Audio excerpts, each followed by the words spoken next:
काल संध्याकाळी 7 वाजता आपल्याकडे अमोल चामडिया नावाचे एक कंप्लेनंट आले होते. त्यांनी आपल्याला असं सांगितले की जवळपास संध्याकाळी 7:30 वाजता त्यांच्याकडे एक कॉल आला होता. त्याच्यात त्यांनी त्याचं नाव आरजू बिश्नोई सांगितला आणि त्याच्याकडून काही रक्कम याच्यावर ॲज अ रॅन्सम त्यांनी मागितली.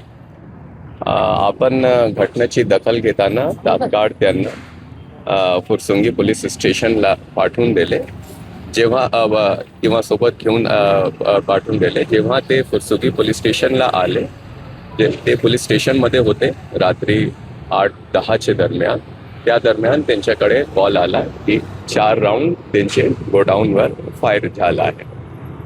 त्या अनुषंगाने आपण रात्री FIR दाखल केला आहे आणि आपलं पुढच्या इन्व्हेस्टिगेशन त्याच्याबद्दल चालू आहे. सर, लॉरेन्स बिश्नोई गँगने एक फेसबुक पोस्ट केली आहे ज्याच्यात त्यांनी सांगितले की जवळपास गोळीबाराची जबाबदारी त्यांनी स्वीकारली आहे. तो व्हिडिओ पोस्ट केलाय. त्या दिशेनं काही तपास सुरू आहे का आणि बिश्नोई गँगने जबाबदारी स्वीकारल्यानंतर हा बिश्नोई गँगचाच प्रकार आहे असं काही लक्षात आलं?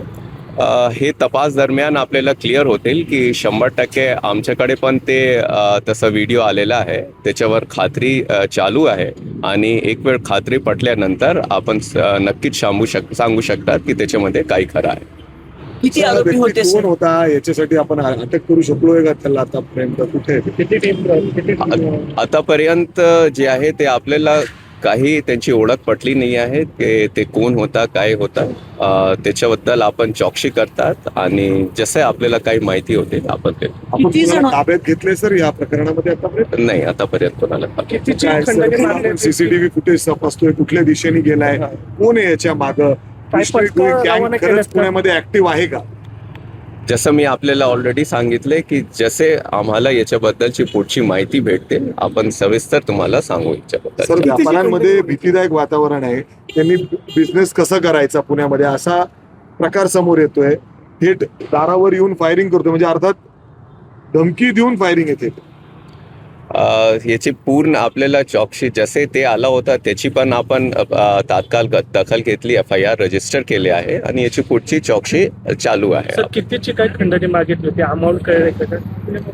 त्यांना असं सांगितलं की तुमच्याकडे जेवढे पार्टनर्स आहे सगळ्यांकडून आम्हाला खंडणीची रक्कम चेक पाहिजे. अंदाजे काय मागितली होती रक्कम? किती मागितली? सगळे त्यांनी असं सांगितलं की तुमचे जेवढे पार्टनर्स आहेत त्यांच्याकडून 5 कोटीची खंडणी मला पाहिजे. काय पथकर रवाना केले तपासासाठी? सगळ्यासाठी आपले क्राईम ब्रांचच्या आणि पोलीस युनिटच्या पथक रवाना केले आहे आणि त्याची चौकशी आणि तपास चालू आहे. थँक्यू.